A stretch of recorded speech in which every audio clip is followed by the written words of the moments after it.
Salah satu bentuk pembelaan kita kepada saudara seakidah dan menjadi upaya perlawanan terhadap Zionis adalah dengan memboikot produk-produk perusahaan penyumbang Israel. Karena setiap kita membeli produk-produk penyumbang Zionis itu, kita memberikan sekian rupiah untuk Zionis, yang kemudian dibelikan peluru untuk ditembakkan ke tubuh mungil balita dan anak-anak tak berdosa di Palestina. Beberapa tahun belakangan ini, popularitas gerakan boykot, divestasi, dan sanksi atau BDS Movement semakin meningkat di beberapa negara. Hal ini seiring dengan memanasnya konflik antara Israel dan Palestina. Maka, apa itu BDS Movement? Mengutip dari laman resmi BDS Movement, BDS adalah gerakan boykot atau penolakan dari konsumen, guna meyakinkan para pelaku perdagangan di seluruh dunia untuk berhenti menjual produk asal Israel.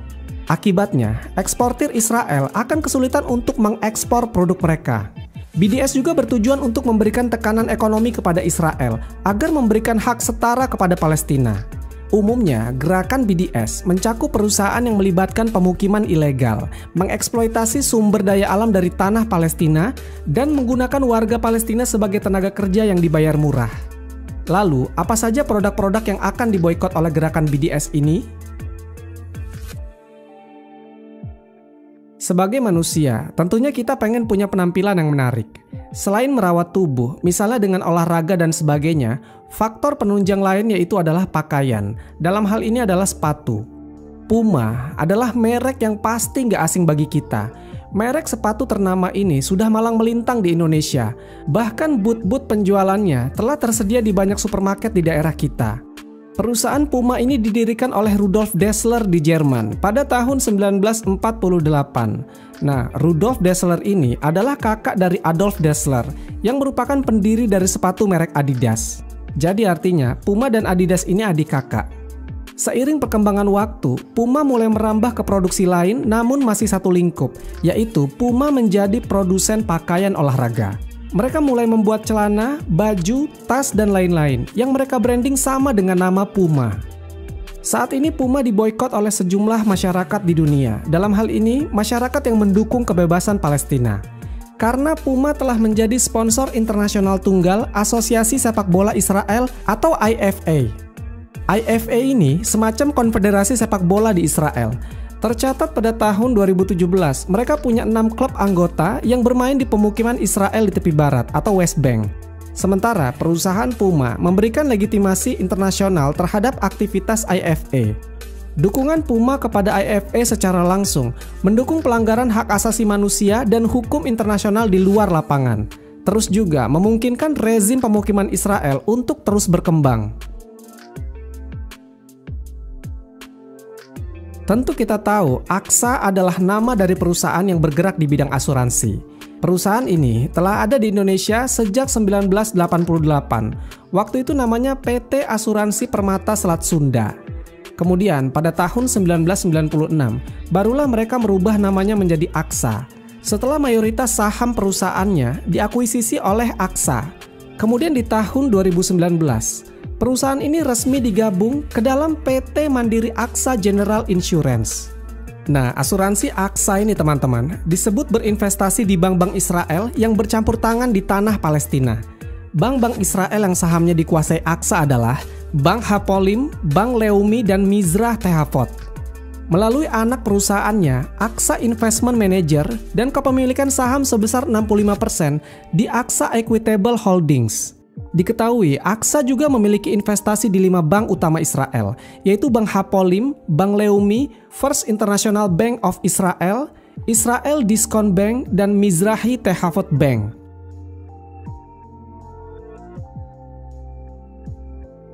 Yang satu ini mungkin masih banyak orang awam di Indonesia yang tidak tahu apa itu SodaStream, walaupun telah banyak toko-toko online yang menjual alat ini. Secara singkat, SodaStream adalah sebuah alat yang mempermudah kita mengubah air minum biasa menjadi air yang berkarbonasi. Air biasa yang dimasak untuk kita minum sangat berbeda kandungannya dengan air yang berkarbonasi. Air yang berkarbonasi ini menghasilkan hidrasi yang optimal, bisa mengatur temperatur tubuh, melembabkan lutut, hidung, dan mata. Kemudian manfaat lain bisa memperkuat fungsi sendi dan otot, menjaga elastisitas kulit sehat, dan menjaga kesehatan jantung dengan meningkatkan volume darah. Sangat banyak manfaatnya jika dibandingkan dengan air biasa yang mainstream kita minum sehari-hari. Nah, alat SodaStream ini adalah sebuah alat rumahan yang bisa merubah air biasa menjadi air berkarbonasi dalam hitungan detik. Jadi kita nggak perlu capek-capek beli air berkarbonasi karena bisa dibuat sendiri di rumah.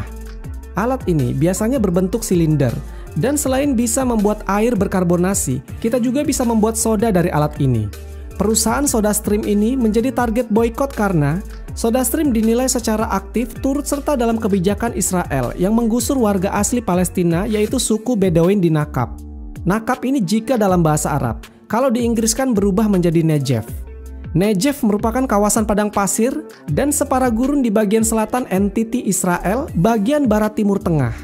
Negev juga digunakan Israel sebagai nama sebuah senapan mesin ringan NATO yang dikembangkan oleh Israel Weapon Industries. Nah, si perusahaan SodaStream ini menjadi supporternya Zionis Israel. SodaStream juga, jika dirunut ke belakang, memiliki sejarah panjang perlakuan buruk dan diskriminasi terhadap pekerja Palestina. Kalau yang ini pasti asing kita mendengar namanya. Ahava ini adalah perusahaan yang bergerak di bidang kosmetik. Dulu pernah terkenal dan viral namanya karena Ahava pernah membuat kosmetik dari lumpur yang berasal dari Laut Mati. Dan hal itu mengundang banyak tanda tanya kepada masyarakat dunia. Apakah benar apa yang mereka buat itu efektif untuk tubuh manusia? Tapi nyatanya, Ahava meraup keuntungan yang besar dari hasil penjualan tersebut. Mereka pun kemudian berkembang menjadi perusahaan kosmetik yang besar. Padahal, sekitar 20 tahun lalu, Ahava ini hanyalah sebuah kios kecil yang menjual botol-botol lulur kepada wisatawan. Tapi sekarang, perusahaan ini menjual lotion pelembab, eksfoliator, dan masker mineral yang dijual lebih kepada 30 negara-negara. Dari hasil penjualan tersebut, mereka bisa mendapatkan keuntungan $150 juta per tahunnya. Nah, menurut catatan BDS Movement, Ahava Kosmetik ini memiliki situs produksi, pusat kunjungan, dan toko utama di pemukiman Israel ilegal. Maka dari itu, perusahaan ini kedepannya akan diboikot oleh masyarakat pendukung Palestina, terutama umat Muslim.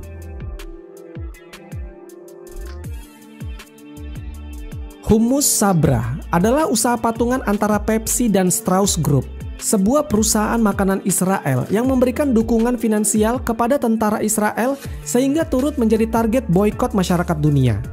Pepsi tentu masyarakat Indonesia pasti tahu. Pepsi ini minuman soda musuhnya Coca-Cola. Sementara Strauss Group adalah perusahaan produk pangan terbesar di Israel. Strauss Group berfokus pada produk susu, kopi, air, makanan ringan, salad, dan saus sambal.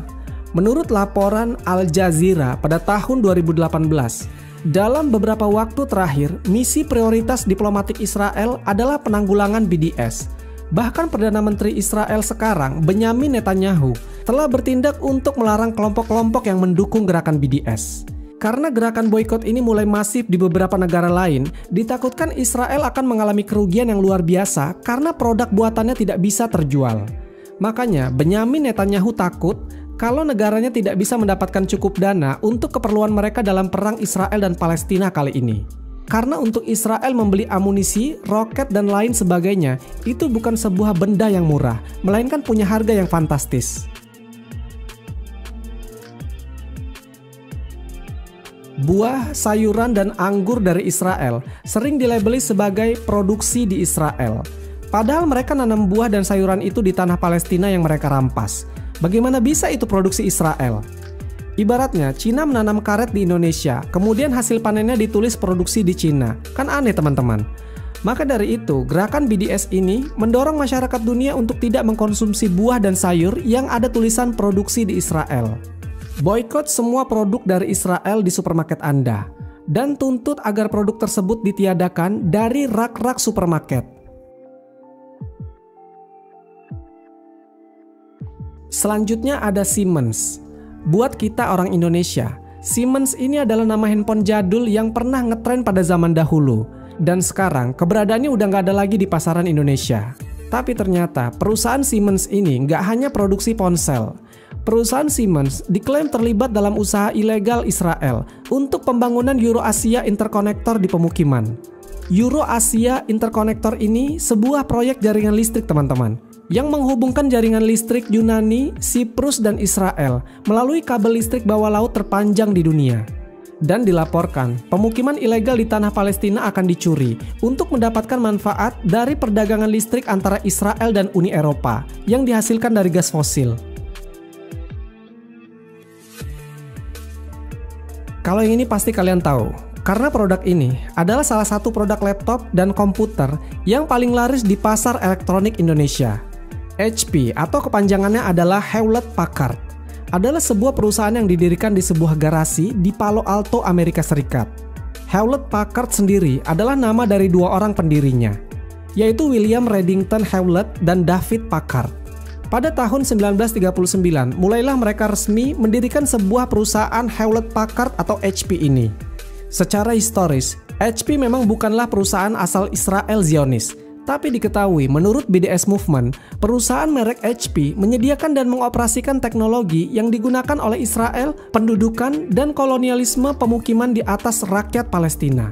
BDS Movement mengatakan, selain menyediakan layanan dan teknologi kepada tentara dan polisi di Israel yang menjaga pendudukan ilegal Israel dan pengepungan Gaza, HP juga menyediakan Itanium server eksklusif kepada otoritas penduduk dan imigrasi Israel untuk sistem AFIF mereka. Jadi istilahnya, HP ini mensupport Zionis Israel dalam hal teknologi komputer dan jaringan, makanya menjadi salah satu target boykot. Sebagai manusia yang memiliki akal pikiran yang sehat, sebaiknya kita menempatkan posisi di pihak yang benar. Jangan menjadi duri dalam daging, apalagi sampai masuk ke golongan Yahudi pesek. Kalau memang kita tidak memiliki usaha yang cukup untuk membantu saudara-saudara kita di Palestina, setidaknya kita bisa menahan diri untuk tidak membeli produk-produk yang telah disebutkan tadi. Wallahu a'lam bishawab. Semoga kisah ini bermanfaat. Lebih dan kurangnya mohon dimaafkan, yang benar datangnya dari Allah Subhanahu wa Ta'ala. Khilaf atau keliru itu datangnya dari saya pribadi sebagai manusia biasa. Sampai ketemu di kisah-kisah seru yang penuh makna selanjutnya. Saya akhiri. Wassalamualaikum warahmatullahi wabarakatuh.